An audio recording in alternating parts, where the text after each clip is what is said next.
जय हिंद दोस्तों। आज के इस क्लास में हम लोग कवर करेंगे BA third year fifth semester में मेडिवल हिस्ट्री मध्यकालीन इतिहास। ठीक है, मध्यकालीन इतिहास में दोस्तों आपका पेपर का क्या नाम है, ध्यान से देख लीजिए।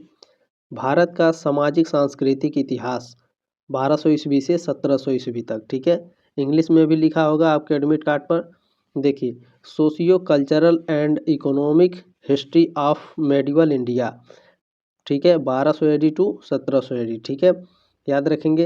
दीनदयाल उपाध्याय गोरखपुर विश्वविद्यालय का पेपर कोड है HIS 302। ठीक है, इसमें most important MCQ question answer है, वो भी नोट्स के साथ है। ठीक है, नोट्स को मत मिस करिएगा दोस्तों। नोट्स को क्या करिएगा, आप स्क्रीनशॉट लेकर रख लीजिएगा। ठीक है, आपके कॉम्पिटिटिव एग्जाम में भी काम आएगा आपके, और आपके जो ग्रेजुएशन का एग्जाम देंगे उसमें भी काम आएगा। ठीक है, तो याद रखेंगे, बहुत ही इंपॉर्टेंट है, या तो आप इसे नोट कर लीजिएगा। ठीक है, चलिए दोस्तों, एक बात और बता देना चाहता हूँ आपसे।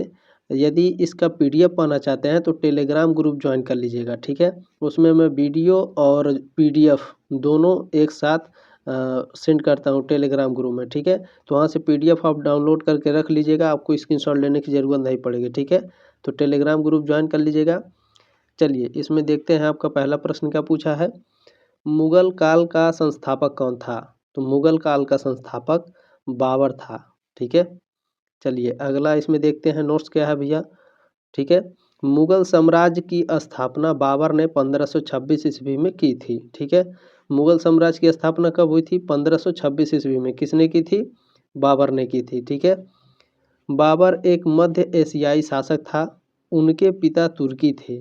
ठीक है, आपके एग्जाम में पूछता है कि जो बाबर के पिता थे वो किस देश से संबंधित थे? तुर्की से संबंधित थे, याद रखेंगे। ठीक है, और उनकी माता मोगुल थी।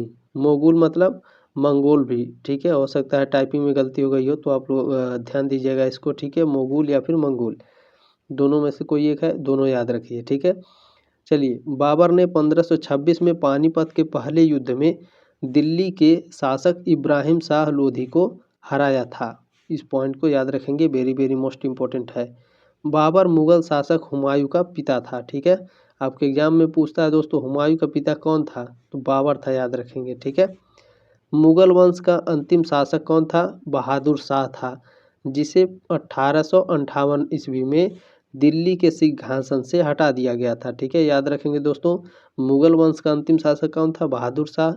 इसे कहाँ से हटा दिया गया था? दिल्ली से। कब हटाया गया था? 1858 ईस्वी में। ठीक है दोस्तों, जो पिछला पेपर आपका हुआ है, नोट्स से कई सारे प्रश्न आपके एग्जाम में आए थे, तो नोट्स को बहुत ध्यानपूर्वक देखते चलिएगा। ठीक है, देखिए दूसरा प्रश्न आपका क्या पूछा है। मुगल काल के दौरान रैंक और वेतन नामक संख्यात्मक मान द्वारा निर्धारित किया जाता था। तो क्या निर्धारित किया जाता था? तो जाट निर्धारित किया जाता था। ठीक है, याद रखेंगे। चलिए, नोट्स को मैं पढ़ा रहा हूँ, नोट्स को भी ध्यान में रखिएगा। रैंक और वेतन एक संख्यात्मक मान द्वारा निर्धारित किया जाता था, जिसे जात कहा जाता था। ठीक है, आपके एग्जाम में जाट भी दे सकता है और जात भी दे सकता है, तो दोनों याद रखेंगे आप। ठीक है, कंफ्यूज मत होइएगा, अच्छे से इसे ध्यान से पढ़ लीजिए। चलिए अगला प्रश्न क्या है आपका, प्रश्न नंबर 3 इसमें पूछा है। मुगल साम्राज्य के दौरान जजिया कर किस पर लगाया जाता था? वेरी वेरी मोस्ट इम्पोर्टेंट है, मुझे लगता है आएगा भी 100%, तो इसे याद रखिएगा। गैर मुसलमानों पर लगाया जाता था। ठीक है, गैर मुसलमान का मतलब हो गया जो मुसलमान नहीं थे, जैसे हिंदू हो गए, ठीक है, सिख हो गए, ईसाई हो गए, इन सब पर क्या जजिया कर लगाया जाता था। ठीक है, तो वो गैर मुसलमान के अंतर्गत आते थे। इस पॉइंट को भी याद रखिएगा, नोट्स को भी। ठीक है, देखिए नोट्स मैंने बहुत अच्छे से लिखा है, ध्यान दीजिए। देखिए, जजिया कर को तीर्थ यात्रा कर भी कहा जाता था। आपके एग्जाम में पूछता है तीर्थ यात्रा कर से कौन संबंधित है? तो जजिया कर संबंधित है। ठीक है, इसका मकसद धर्म परिवर्तन कराना था। कैसे? जो हिंदू धर्म परिवर्तन नहीं करते थे, उनसे अपने धार्मिक तीर्थ स्थलों की यात्रा पर जाने की अनुमति पाने के लिए मोटी रकम वसूली जाती थी। ठीक है, इस पॉइंट को याद रखेंगे। भारत में पहली बार कुतुबुद्दीन ऐबक ने जजिया कर लगाया था। ठीक है, आपके एग्जाम में पूछता है कि भारत में जजिया कर को किसने शुरू किया था? तो कुतुबुद्दीन ऐबक ने शुरू किया था। ठीक है, 16वीं शताब्दी में मुगल शासक अकबर ने जजिया को समाप्त कर दिया। यह भी पूछता है कि जजिया कर को किसने समाप्त किया? तो अकबर ने समाप्त किया था। ठीक है, लेकिन 17वीं शताब्दी में औरंगजेब ने इसे फिर से लागू कर दिया। ठीक है, दोबारा किसने लागू कर दिया गया था? तो औरंगजेब ने लागू किया था। ठीक है, चलिए अगला नोट्स भी पढ़िएगा, आप ध्यान से देखिए। जजिया एक सालाना कर व्यवस्था थी, यानी एक साल में जजिया कर देना पड़ता था। ठीक है, यह कर सिर्फ गैर मुसलमानों से वसूला जाता था। इस कर से मिलने वाली रकम का इस्तेमाल मुगल दान, ठीक है, दान, तनख्वाह और पेंशन बांटने में करते थे। कई मुगल शासक सॉरी हाँ ठीक है, कई मुगल शासक इसका इस्तेमाल अपने सैन्य खर्चों के लिए भी करते थे। ठीक है, काफ़ी अच्छे से आपको समझ आ दिए हैं दोस्तों, उम्मीद है आपको समझ में आया होगा। ठीक है, इस क्लास को ज़रूर शेयर करिएगा, ये आपकी जिम्मेदारी है, क्योंकि इसमें नोट्स भी हैं। और जो यूपीपी की तैयारी करते हैं, अगर उसमें आपका हिस्ट्री पूछा जाता है तो भी आप इस क्लास को बहुत ध्यान से देख सकते हैं। ठीक है दोस्तों, चलिए चौथा नंबर प्रश्न क्या है आपका? मुगल साम्राज्य की आर्थिक व्यवस्था के संदर्भ में पोलाज शब्द का संदर्भ है। तो पोलाज शब्द का संदर्भ जो होता था वह वार्षिक खेती योग्य भूमि होती थी। ठीक है, यानी दोस्तों वार्षिक खेती योग्य भूमि मतलब समझ रहे हैं, एक साल में 12 महीने होते हैं और 12 महीने कंटिन्यू उस पर खेती होती थी। ठीक है, उसे बंजर नहीं होने दिया जाता था। तो इस पॉइंट को याद रखिएगा जो मैंने बताया। ठीक है, मुगल साम्राज्य की आर्थिक व्यवस्था के संदर्भ में पोलाज संदर्भ का अर्थ जो होता था वार्षिक खेती योग्य भूमि होता था। ठीक है, चलिए आगे बढ़ते हैं। अगला क्या पूछा आपका? प्रश्न नंबर 5 पूछा है, भारत में वास्तुकला की चारबाग शैली की शुरुआत किसने की थी? वेरी वेरी मोस्ट इम्पोर्टेंट है, मुझे लगता है आएगा। तो देखिए जो चारबाग शैली की शुरुआत किए थे वह आपके मुगल थे। ठीक है, ऑप्शन नंबर बी करेक्ट है आपका। नोट्स भी ध्यान से पढ़िएगा। भारत में मुगल वास्तुकला का पहला उदाहरण हुमायूं का मकबरा है। ठीक है, यह मकबरा हुमायूं की विधवा बेगम हमीदा बानो बेगम के आदेशानुसार, ठीक है, 1572 में बना था। इस मकबरे में ही चारबाग शैली देखने को मिलती है। इस पॉइंट को याद रखिएगा। ठीक है, आपके हमेशा काम आएगा। चलिए अगला प्रश्न आपका देखते हैं, छठा नंबर क्या है? जाट और सावर शब्द किस प्रशासनिक व्यवस्था से संबंधित है? जाट और सावर शब्द किस प्रशासनिक व्यवस्था से संबंधित थे? तो यह आपके मनसबदारी प्रथा से संबंधित होते थे। ठीक है, किससे संबंधित थे जाट और सावर? मनसबदारी प्रथा से। तो अब जान लीजिए जाट क्या होता है और सावर क्या होता है। ठीक है, यह जानना आपके लिए बेहद ज़रूरी है। चलिए देखिए नोट्स को बहुत ध्यानपूर्वक पढ़िएगा दोस्तों। जाट और सावर शब्द मुगल प्रशासन के दौरान प्रचलित मनसबदारी प्रशासनिक व्यवस्था से जुड़े थे। ठीक है सर, अकबर ने साल 1575 में मनसबदारी प्रथा की शुरुआत की थी। ठीक है, आपसे एग्जाम में पूछता है कि मनसबदारी प्रथा की शुरुआत किसने की थी? तो अकबर ने की थी। कब की थी भैया? तो 1575 में। ठीक है, देखिए मनसबदारी व्यवस्था में जाट और सवार की दोहरी श्रेणियां थी। ठीक है, जाट का मतलब था रईसों का व्यक्तिगत पद जो उनके वेतन और स्थिति को दर्शाता था। वहीं सवार एक पद था जो यह तय करता था कि कितने घोड़ों को बनाए रखने की उम्मीद है। ठीक है, उम्मीद है दोस्तों आपको काफ़ी अच्छे से समझ में आया होगा। ठीक है, याद रखेंगे इन सभी प्रश्नों को, सभी नोट्स को। चलिए 7वां नंबर प्रश्न क्या है भैया? मुगल काल के दौरान शाही आदेश को किस नाम से जाना जाता था? तो मुगल काल के दौरान दोस्तों जो शाही आदेश होता था इसको फरमान के नाम से जाना जाता था। ठीक है, कि फरमान आया है जहाँपना, इस तरह से। ठीक है, तो 7वें का ऑप्शन नंबर बी हमारा करेक्ट है। चलिए 8वां नंबर प्रश्न क्या है आपका? अकबर के दरबार के महानतम संगीतकार तानसेन का मूल नाम क्या था? बताइए भैया। तानसेन का मूल नाम था रामतनु पांडे। ठीक है, ऑप्शन नंबर सी हमारा करेक्ट हो जाएगा। चलिए अगला प्रश्न क्या है? 9वां नंबर प्रश्न है हमारा, निम्नलिखित मुगल अमीरों एवं सेनापतियों में से कौन एक हिंदी कवि था? तो अब्दुल रहीम खान खाना क्या थे भैया? यह एक हिंदी कवि थे। ठीक है, चलिए अगला प्रश्न आपका देखते हैं। 10वां नंबर क्या पूछा है? निम्नलिखित में से कौन एक मुगल चित्रकार नहीं था? ठीक है, 4 ऑप्शन दिया है और पूछ रहा है इनमें से कौन मुगल चित्रकार नहीं था? तो दसवंत भी थे, बिशन दास जी भी थे और बसावन भी थे। ये ऑप्शन नंबर डी हमारा नहीं है। ठीक है, निहाल चंद जी मुगल चित्रकार नहीं थे। 10वें का डी ऑप्शन हमारा करेक्ट हो जाएगा। 11वां नंबर प्रश्न है आपका, मज्म उल बहरैन किसके द्वारा लिखी गई? ठीक है, याद रखिएगा, किताब भी आपके एग्जाम में पूछे जाएंगे तो ध्यान में रखेंगे। देखिए, मज्म उल बहरैन किसके द्वारा लिखी गई थी? तो यह दारा सिकोह के द्वारा लिखी गई थी। ऑप्शन नंबर ए हमारा करेक्ट हो जाएगा। ठीक है, याद रखिएगा। अगर पूरा नहीं याद हो पाता है तो इस तरह याद रखिए, बहरैन, केवल लास्ट वाला याद रखिए। बहरैन किसने लिखा था? दारा सिकोह ने। मैंने याद करने के लिए बताया, ट्रिक बताया आपको। ठीक है, बाकी आप लोगों की जैसी इच्छा हो उस तरह से आप याद करते हैं, जैसे आपको आसानी पड़े। ठीक है, तो मैं सजेशन देता हूँ इस तरह से याद करेंगे तो ज़्यादा अच्छा रहेगा। बहरैन अगर लास्ट में आया है तो दारा सिकोह इसके लेखक हैं, याद रखेंगे। चलिए, नोट्स को भी ध्यान से पढ़ेंगे। इसमें देखिए, नोट्स में दिया है, फारसी में लिखी गई किताब मज्म उल बहरीन को मुगल शहजाद दारा सिकोहा ने लिखा था। ठीक है, आपके एग्जाम में पूछता भी है ये भी दोस्तों कि मज्म उल बहरीन किताब किस भाषा में लिखी गई थी?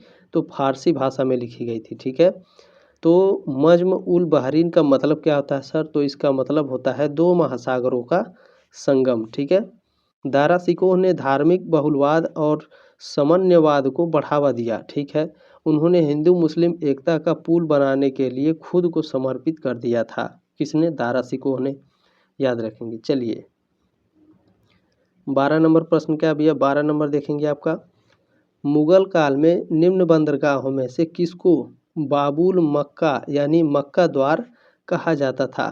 तो जो सूरत था, ठीक है, सूरत दक्षिण भारत में स्थित है, तो इसे याद रखेंगे। मुगल काल के दौरान, ठीक है, सूरत को क्या कहा जाता था?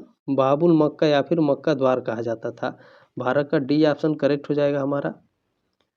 13वां नंबर प्रश्न आपका क्या पूछा है? देखिए, मुगल काल में जनपद यानी जिला क्या कहलाता था? मुगल काल में जिला को क्या कहा जाता था भैया? तो मुगल काल में जिला को सरकार कहा जाता था। ऑप्शन नंबर बी हो जाएगा। ठीक है, नोट्स को बहुत ध्यानपूर्वक पढ़ेंगे। देखिए, मुगल काल में जिला को सरकार कहा जाता था, इसे चकला भी कहा जाता था। ठीक है, दोनों याद रखिए। अगर सरकार नहीं देगा आपके ऑप्शन में तो चकला दे देता है, तो दोनों याद रखेंगे भैया। ठीक है, उत्तर आपका गलत ना होने पाए। देखिए, जिला का हिंदी शब्द जनपद होता है। ठीक है, देखिए, प्रांतों को सूबा कहा जाता था। ठीक है, यहाँ था रहेगा, थाम नहीं रहेगा। प्रांतों को क्या कहा जाता था भैया? तो सूबा कहा जाता था मुगल काल में, ये भी याद रखेंगे। मुगल साम्राज्य 1526 से 1857 तक भारत में रहा। ठीक है, आपके एग्जाम में पूछता है कि मुगल काल का शासन कब से कब तक रहा? 1526 से 1857 तक। ठीक है, ये भी याद रखेंगे कि ये क्या है? मुगलों के संस्थापक बाबर थे। ये तो आपको पता है, मुगलों के संस्थापक कौन थे? बाबर थे। और ये भी ध्यान रखिएगा, उन्होंने 1526 में दिल्ली सल्तनत के शासक इब्राहिम लोदी को हराकर दिल्ली में मुगल साम्राज्य की स्थापना की थी। आपके एग्जाम में पूछता है कि मुगल शासक की स्थापना किसको हराकर किए थे? बाबर ने। तो इब्राहिम लोदी को हराकर किया था। ठीक है, चलिए, अगला प्रश्न क्या है आपका? 14वां नंबर, मुगल काल में आर्थिक इतिहास की जानकारी देने वाला सबसे प्रामाणिक ग्रंथ माना जाता है? तो आईने अकबरी माना जाता है। ऑप्शन नंबर सी हमारा करेक्ट हो जाएगा। चलिए, अगला प्रश्न क्या है? 15वां नंबर प्रश्न है आपका, अकबर के काल में भू राजस्व व्यवस्था को नाम दिया जाता था, यानी अकबर के शासनकाल में भू राजस्व को किस नाम से जाना जाता था? तो टोडरमल का बंदोबस्त। ठीक है, इसे दूसरे नाम से भी जाना जाता है, अभी मैं नोट्स में आपको बता दूंगा क्योंकि यहाँ पर दिया नहीं है ऑप्शन में। ठीक है, तो टोडरमल का सिद्धांत के नाम से आपके एग्जाम में पूछेगा, तो टोडरमल का बंदोबस्त के नाम से पूछेगा। ठीक है, पढ़ने में भी कभी कभी गलती हो जाती है, तो थोड़ा आप लोग भी मैनेज करिएगा। ठीक है दोस्तों, चलिए, 15 का ऑप्शन नंबर है हमारा करेक्ट हो जाएगा। नोट्स को भी ध्यान से पढ़ेंगे। देखिए, अकबर के शासनकाल के दौरान राजस्व प्रणाली को जब्त प्रणाली कहा जाता था। इस पॉइंट को भी याद रखेंगे, टोडरमल का बंदोबस्त और जब्त प्रणाली भी कहा जाता था, दोनों याद रखेंगे। ठीक है, कोई एक देगा। देखिए, राजा टोडरमल अकबर के वित्त मंत्री थे। कौन थे भैया? राजा टोडरमल कौन थे? अकबर के वित्त मंत्री थे। उन्होंने इस प्रणाली की शुरुआत की थी। किस प्रणाली की? जब्त प्रणाली की। उन्होंने 10 साल की अवधि 1570 से 1580 के लिए खेती की गई फसल की पैदावार और कीमतों का सावधानीपूर्वक सर्वेक्षण किया था। ठीक है, कराधान कि इस प्रणाली को दहसाला भी कहा जाता है। याद रखिए, आपके एग्जाम में पूछता है दहसाला किसे कहा जाता है, तो याद रखेंगे भैया दहसाला किसे कहा जाता है, कराधान की प्रणाली को। ठीक है, चलिए 16वां नंबर प्रश्न क्या है आपका, तकावी क्या थी, बताइए तकावी क्या थी। तो तकावी किसानों का ऋण होता था। ठीक है, वेरी वेरी मोस्ट इम्पोर्टेंट, मुझे लगता है 100% क्वेश्चन आएगा। बाकी देखिए एग्जामिनर क्या करता है। ठीक है, तकावी क्या था, किसानों का ऋण होता था। नोट्स को बहुत ध्यानपूर्वक पढ़ेंगे दोस्तों। देखिए, तकावी जमींदार राजा या सरकार की ओर से गरीब किसानों को खेती के औजार बनवाने, ठीक है, बीज खरीदने या कुआं आदि बनाने के लिए दिया जाने वाला ऋण होता था। ठीक है, अब आपको समझ में आ गया होगा तकावी क्या है। देखिए, तकावी शब्द संस्कृत के टका यानी पैसा और अरबी के कवि से मिलकर बना है। ठीक है, टका का मतलब होता है पैसा और कवि का मतलब होता है मजबूती। ठीक है, मुगल काल में तकावी एक अहम कृषि संस्था थी। तकावी क्या था, एक प्रकार का ऋण था जो किसानों को दिया जाता था। किसके लिए, कुआं आदि बनवाने के लिए, बीज खरीदने के लिए, खेती करने के लिए। ठीक है, ऋण दिया जाता था। उम्मीद है दोस्तों आपको काफ़ी अच्छे से समझ में आ गया होगा। ठीक है, 17वां नंबर प्रश्न देखिए, गैर कृषि कार्य की सेवा के बदले अनाज देने की प्रथा के लिए 18वीं शताब्दी में कौन सा शब्द अधिक प्रयोग होने लगा। तो यह क्या प्रयोग होने लगा, जजमानी। ठीक है, याद रखेंगे। चलिए अगला प्रश्न आपका देखते हैं। 18वां नंबर प्रश्न क्या है, निम्न में से कौन भारत की जॉन ऑफ आर्क के नाम से प्रसिद्ध है। बताइए कौन प्रसिद्ध है, तो सुशीला दीदी प्रसिद्ध हैं। ठीक है, ऑप्शन नंबर सी हमारा करेक्ट हो जाएगा। प्रश्न नंबर 19 क्या है, निम्न में से किस मुगल शासक ने सती प्रथा को रोकने के लिए प्रयास किया था। तो यह अकबर ने किया था भैया। ठीक है, ऑप्शन नंबर ए हमारा करेक्ट हो जाएगा। चलिए 20 नंबर प्रश्न हम देखेंगे क्या है हमारा, बाबर ने किस भाषा में अपनी आत्मकथा बाबरनामा की रचना की। तो यह तुर्की भाषा में किया था। ठीक है, याद रखेंगे। यह भी पूछता है कि बाबरनामा किसने लिखा है, तो बाबरनामा बाबर ने लिखा है। ठीक है भैया, किस भाषा में लिखा है, तो तुर्की भाषा में लिखा है।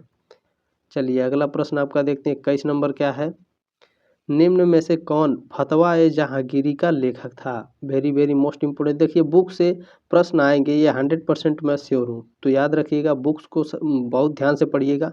आप बुक से पढ़ते हैं, ठीक है, यूपीएस से पढ़ते हैं तो बहुत अच्छी बात है, ध्यान से तैयार करिएगा आप सभी लोग। ठीक है, यूट्यूब पर क्या होता है दोस्तों कि आपका रिवीजन अच्छे से हो जाता है और मोस्ट इम्पोर्टेंट प्रश्न भी आपको देखने को मिल जाते हैं। ठीक है, तो रिवीजन करने के लिए आप लोग यूट्यूब का इस्तेमाल किया कीजिए, बहुत अच्छी बात है।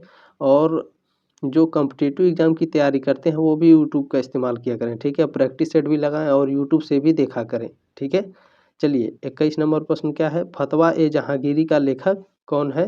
तो यह जियाउद्दीन बर्नी है। ऑप्शन नंबर डी करेक्ट हो जाएगा। चलिए नोट्स को बहुत ध्यान से पढ़ेंगे इसको। देखिए, फतवा ए जहांगीरी के लेखक कौन थे, जियाउद्दीन बर्नी। ठीक है, जियाउद्दीन बर्नी दिल्ली सल्तनत में रहते थे। ठीक है, उन्हें तारीख ए फिरोज शाह और फतवा ए जहांगीरी लिखने के लिए जाना जाता है। ठीक है, फतवा ए जहांगीरी किसने लिखा था, जियाउद्दीन बर्नी। आप ये तो जान गए, लेकिन ये भी जान लीजिए तारीख ए फिरोज शाह किसने लिखा था, जियाउद्दीन बर्नी ने। ठीक है, अगर ये नहीं देगा तो ये पूछ लेगा, तो दोनों तरीके से हम याद कर लेंगे दोनों इनकी जो रचनाएं हैं। ठीक है, देखिए ये भी याद रखिएगा, दोनों में कंफ्यूज मत होइएगा तीनों। तारीख ए फिरोज शाह, फतवा ए जहांगीरी जियाउद्दीन बर्नी ने लिखी थी, लेकिन ये याद रखिएगा फतवा ए आलमगीरी के लेखक औरंगजेब हैं। ठीक है, फतवा ए आलमगीरी किसने लिखा है, औरंगजेब ने। इसे अल फतवा अल आलमगीरिया के नाम से भी जाना जाता है। चलिए 22 नंबर प्रश्न क्या है भैया, 22 नंबर प्रश्न है आपका, निम्न शासकों में से किसने भूमि देकर अमृतसर में हरमिंदर का निर्माण करने की अनुमति दी थी। तो बताइए किसने दी थी, तो मियाँ मीर ने दी थी। ऑप्शन नंबर सी हमारा करेक्ट हो जाएगा 22 का। ठीक है, नोट्स को बहुत ध्यानपूर्वक पढ़िएगा, अभी आपको समझ में आ जाएगा कि हरमिंदर क्या है। देखिए नोट्स में दिया है आपका, अमृतसर के स्वर्ण मंदिर या श्री हरि मंदिर साहिब की आधारशिला 1588 ईस्वी में रखी गई थी। अब आपको समझ में आ गया, अमृतसर के स्वर्ण मंदिर को ही श्री हरि मंदिर साहिब के नाम से जाना जाता है। ठीक है, याद रखेंगे। इसकी आधारशिला कब रखी गई थी? तो 1588 ईस्वी में। प्रेजेंट टाइम ये पाकिस्तान के क्षेत्र में पड़ता है। ठीक है, चलिए ये भी याद रखेंगे। श्री गुरु रामदास जी ने 1577 ईस्वी में इसकी नींव रखी थी। ठीक है, इसकी नींव किसने रखी थी भैया? हरि मंदिर का तो गुरु रामदास जी कब रखे थे? 1577 ईस्वी में। ठीक है, चलिए ये भी याद रखिए। सिखों के 5वें गुरु श्री अर्जुन देव जी ने 15 दिसंबर 1588 को इसका निर्माण कार्य शुरू किया था। ठीक है, 16 अगस्त 1604 को पहली बार श्री हरमंदिर साहिब में स्थापित कराया गया था। इस पर सभी पॉइंट को याद रखेंगे दोस्तों। ठीक है, स्क्रीनशॉट लेकर रख लीजिएगा, या तो आप टेलीग्राम ग्रुप ज्वाइन करके आप पूरा ये जो मैं PDF देता हूँ उसे डाउनलोड करके रख लीजिएगा। ठीक है, चलिए 23 नंबर प्रश्न आपका क्या पूछा है? 23 नंबर पूछा है, निम्नलिखित में से कौन सी रचना अमीर खुसरो के द्वारा नहीं लिखी गई है? तो आशिका, नूह सिपेहर और तुगलकनामा ये किसके द्वारा लिखा गया है? अमीर खुसरो के द्वारा। ठीक है, तारीख ए मुबारक शाही किसके द्वारा लिखा गया है? तो याद रखेंगे याहिया बिन अहमद सरहिंद के द्वारा लिखा गया। ठीक है, तो अमीर खुसरो के द्वारा कौन सी किताब नहीं लिखी गई है? तो तारीख है मुबारक शाही। बाकी इसे याद रखिएगा, आशिका, नूह सिपेहर और तुगलकनामा ये किसके द्वारा? अमीर खुसरो के द्वारा लिखा गया है। ठीक है, देखिए यहाँ से ध्यान से पढ़ लीजिए। तारीख है मुबारक शाही की रचना किसने की है? याहिया बिन अहमद सरहिंदी। ठीक है, चलिए अगला प्रश्न देखते हैं। आपका 24 नंबर क्या पूछा है? मुंतखब उत तवारीख का लेखक कौन है? तो इसके लेखक हैं अब्दुल कादिर बदायूनी। ठीक है, अब्दुल कादिर बदायूनी मुंतखब उत तवारीख के लेखक हैं। नोट्स को बहुत ध्यान से पढ़ लीजिएगा। मुंतखब उत तवारीख के लेखक अबुल कादिर बदायूनी है। यह किताब 3 खंडों में लिखी गई है। इसे गजनवियों से लेकर अकबर तक भारत में मुस्लिम शासक का एक व्यापक विवरण माना जाता है। ठीक है, गजनी से लेकर के दोस्तों जो गजनवी आए थे, मोहम्मद गजनवी, ठीक है, उनसे लेकर के अकबर के शासनकाल तक इस किताब में विवरण दिया गया है मुसलमानों के बारे में। ठीक है, याद रखेंगे। कौन सी पुस्तक है? मुंतखब उल तवारीख। चलिए अगला प्रश्न आपका देखते हैं। 25 नंबर क्या है? मुंतखब उल लुबाब का लेखक कौन है? तो इसके लेखक हैं आपके 25 का ऑप्शन नंबर ए हमारा है खापी खां जी हैं। ठीक है, ऑप्शन नंबर ए हमारा करेक्ट हो जाएगा। मुंतखब उल लुबाब के लेखक कौन है? खापी खां। ठीक है, चलिए इसको भी ध्यान से पढ़ लीजिएगा दोस्तों, नोट्स बहुत ही इंपॉर्टेंट है, आपको समझ में आ जाएगा। मुंतखब उल लुबाब का मतलब क्या होता है? तो इसका मतलब होता है बुद्धिमान और शुद्ध लोगों के लिए चयनित अभिलेख। ठीक है, यह किताब गुरु गोविंद सिंह और बंदा सिंह बहादुर के ज़माने के बारे में जानकारी का एक अहम स्रोत है। ठीक है, चलिए 26 नंबर प्रश्न है आपका, तजुर्माह ए सिंहासन बत्तीसी का लेखक कौन है? तो इसके लेखक है भैया Abdul Qadir Badayuni. Option number A हमारा करेक्ट हो जाएगा। जितने भी बुक मैं पढ़ा रहा हूँ याद रखिएगा, मोस्ट इम्पोर्टेंट है, बुक से प्रश्न आएंगे। इसमें मैं थोड़ा चेंज करता हूँ, आप लोग मैनेज करिए 1 मिनट। चलिए 27 नंबर आपका प्रश्न है, दिल्ली के लाल किला के मुख्य शिल्पकार कौन थे? तो उस्ताद अहमद लाहौरी थे। ऑप्शन नंबर ए हमारा करेक्ट हो जाएगा। ठीक है, नोट्स को भी आप ध्यान से पढ़ेंगे। देखिए दिल्ली के लाल किले के मुख्य शिल्पकार कौन थे? वास्तुकार उस्ताद अहमद लाहौरी। ठीक है सर। शाहजहां ने आगरा के ताजमहल को भव्य रूप देने वाले उस्ताद अहमद लाहौरी को ही लाल किले की शाही डिजाइन बनवाने के लिए चुना था। इस पॉइंट को याद रखेंगे। चलिए आगे बढ़ते हैं। लाल किले की नींव कब रखी गई थी? तो 1638 ईस्वी में। ठीक है, और इसे 1648 में पूरा किया गया। लाल किले को किला ए मुबारक भी कहा जाता है। ठीक है, वेरी वेरी मोस्ट इम्पोर्टेंट है। लाल किले को दूसरे नाम से किस नाम से जाना जाता है? तो किला ए मुबारक। ठीक है, प्रश्न नंबर 28 आपका क्या पूछा है दोस्तों? किस मुगल शासक ने उर्दू को दरबार की भाषा के रूप में संरक्षित किया था? तो यह अकबर ने किया था। ऑप्शन नंबर ए हमारा करेक्ट हो जाएगा। ठीक है, नोट्स को ध्यान से पढ़ लेंगे। मुगल दरबार की आधिकारिक भाषा क्या थी भैया? फारसी थी। ठीक है, अकबर ने फारसी को मुगल दरबार की प्रमुख भाषा बनाया था।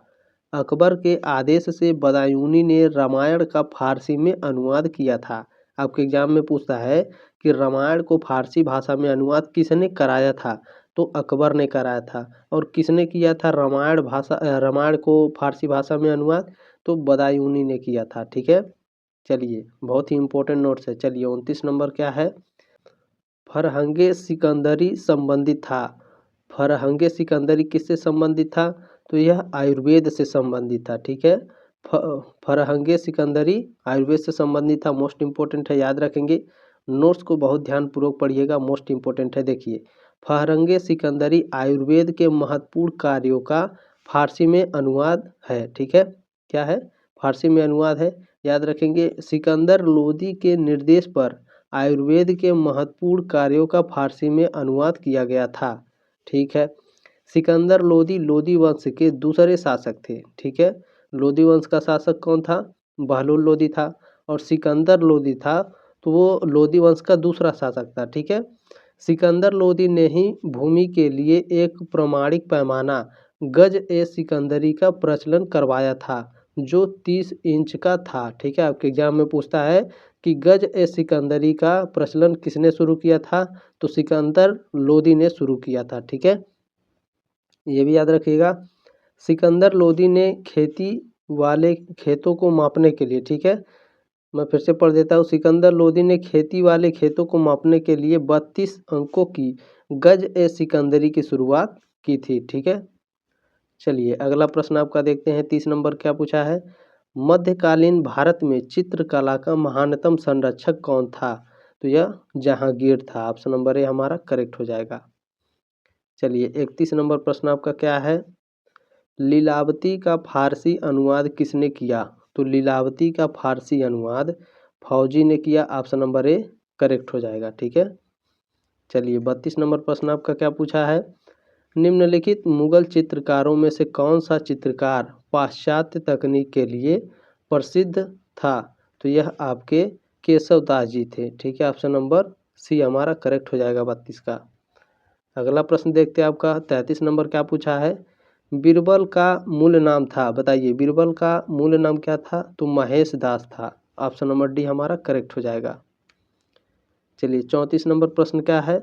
निम्नलिखित में से कौन पंचतंत्र का अरबी अनुवाद था? बताइए।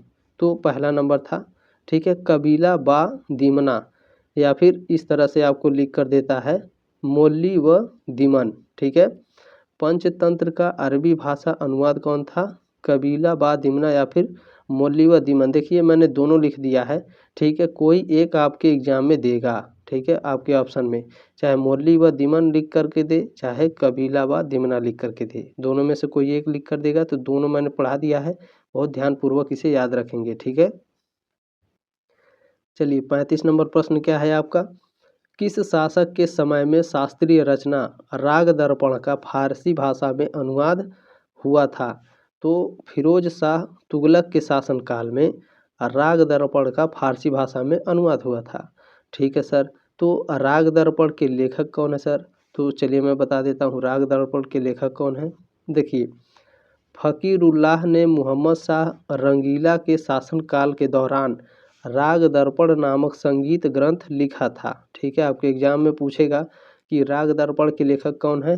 तो फ़कीरुल्लाह जी है। कौन है भैया? फ़कीरुल्लाह जी। राग दर्पण क्या है भैया? तो राग दर्पण एक संगीत ग्रंथ है।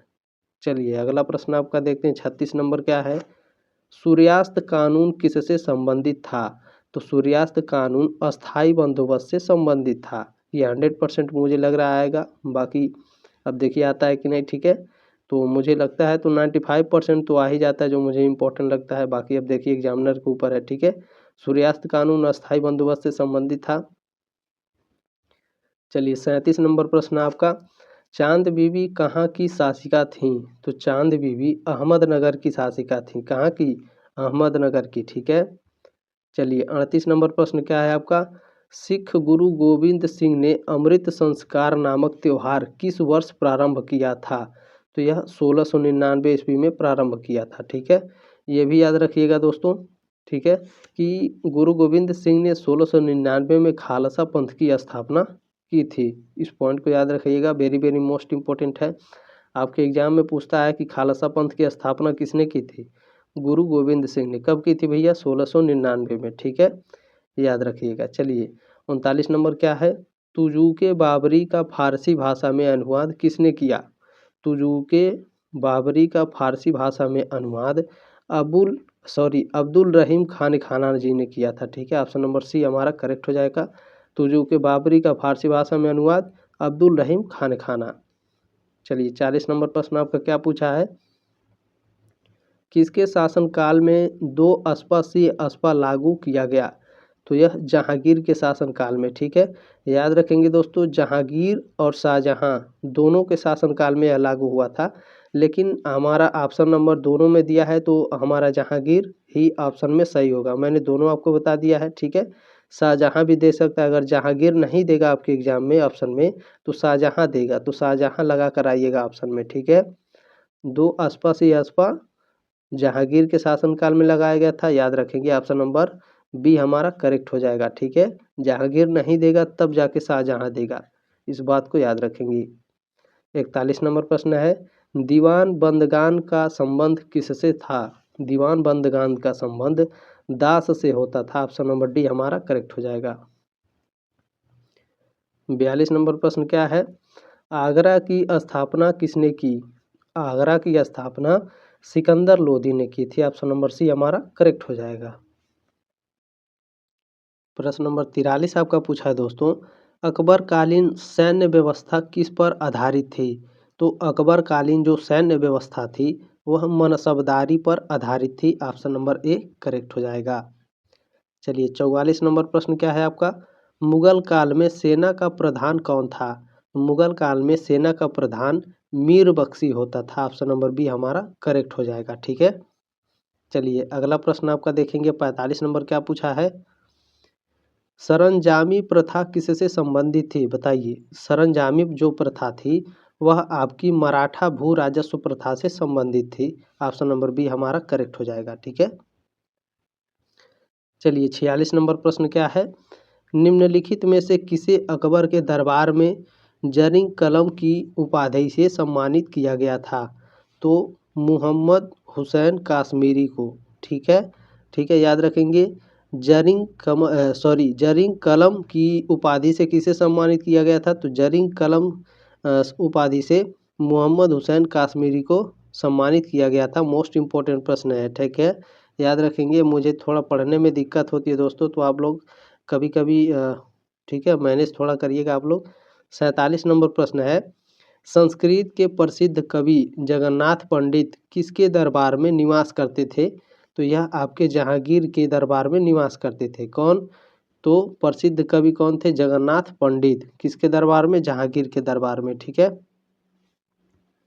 देखिए पंडित जगन्नाथ मुगल सम्राट जहांगीर और शाहजहां के दरबार में कार्यरत एक प्रसिद्ध कवि और साहित्यिक आलोचक थे। ठीक है, याद रखिएगा, जहांगीर और शाहजहां दोनों के शासनकाल में यह दरबार में कार्यरत रह चुके हैं। दोनों में से कोई एक देगा तो हम लगा देंगे। अगर जहांगीर और शाहजहां दोनों देगा तो जहांगीर हम लगाएंगे। ठीक है, अगर जहांगीर नहीं देगा दोस्तों तो शाहजहां देगा। ठीक है, याद रखेंगे।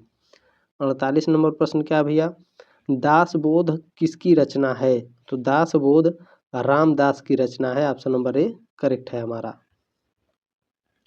चलिए 49 नंबर प्रश्न क्या पूछा है? इनमें से किसको फरखुरशियर ने जगत सेठ की उपाधि प्रदान की? बताइए। फरखुरशियर ने जगत सेठ की उपाधि से किसे सम्मान किया था या फिर किसे प्रदान किया था? तो यह आपके फतेह चंद को। ठीक है, ऑप्शन नंबर बी हमारा करेक्ट हो जाएगा। अभी ये बताइए सर कि जगत सेठ क्या होता है? तो चलिए मैं आपको नोट्स में बताने का प्रयास करता हूँ। देखिए, मणिक चंद के दत्तक पुत्र फतेह चंद को मुगल सम्राट मोहम्मद शाह ने 1723 में जगत सेठ की उपाधि दी थी। जगत सेठ का मतलब है दुनिया का बैंकर। ठीक है, उम्मीद है दोस्तों काफ़ी अच्छे से समझ में आया होगा। इस नोट्स को एक बार और आप लोग ध्यान से पढ़ लीजिएगा, ठीक है, काफ़ी इम्पोर्टेंट है। चलिए 50 नंबर प्रश्न है, लास्ट प्रश्न है दोस्तों। मुगल काल में मंत्रिपरिषद को क्या कहा जाता था, बताइए। मुगल काल में मंत्रिपरिषद को दोस्तों विजारत कहा जाता था। ऑप्शन नंबर सी हमारा करेक्ट हो जाएगा। जो मैंने नोट्स यहाँ पर लिखा है वो वेरी वेरी मोस्ट इम्पोर्टेंट है, ठीक है, आपके कॉम्पिटिटिव एग्जाम में भी काम आएगा और ये हमेशा काम आएगा, हमेशा किसी न किसी एग्जाम में पूछता रहता है इतिहास से संबंधित में, ठीक है। मुगल प्रशासन में 4 महत्वपूर्ण मंत्री होते थे, कौन भैया? दीवान ए विजारत। दीवान ए विजारत कौन होते थे? राजस्व और वित्त प्रभारी होते थे, ठीक है। दीवान ए अर्ज, ये क्या होते थे? सेना के प्रभारी होते थे दीवान ए अर्ज। जरूरी नहीं है कि केवल आपका विजारत से संबंधित ही पूछे, अर्ज भी पूछ सकता है, तो याद रखेंगे, ठीक है। दीवान ए अर्ज सेना के प्रभारी होते थे। दीवान ए रसालत विदेश मंत्री होते थे, ठीक है। दीवान ए इंसा संचार मंत्री होते थे, ठीक है। मैंने चारों आपको बता दिया, चारों वेरी वेरी मोस्ट इंपॉर्टेंट है। कॉम्पिटिटिव में पढ़ेंगे तो भी आपके एग्जाम में पूछा जाएगा, ठीक है। कॉम्पिटिटिव में तो ये जो लास्ट वाले हैं ये काफ़ी इंपॉर्टेंट हो जाएंगे, ठीक है, क्योंकि ये कभी पढ़ाया नहीं जाता है। बाकी आप लोग ध्यान से इसे पढ़ लीजिएगा, ठीक है। इस क्लास को शेयर कर दीजिएगा, ये आपकी जिम्मेदारी है। और टेलीग्राम ग्रुप का लिंक जरूर ज्वाइन करिएगा, पीडीएफ आपको मिल जाएगा, ठीक है, क्लास के साथ ही पीडीएफ मिलता है, ठीक है दोस्तों। अगर सब्सक्राइब नहीं किए हैं तो कर लीजिएगा, जिसको पढ़ना होगा, ठीक है। छठे सेमेस्टर में भी इसी तरह धमाकेदार तैयारी करते हैं हम लोग। तो मिलते हैं नेक्स्ट क्लास में, तब तक ले जय हिंद, वंदे मातरम।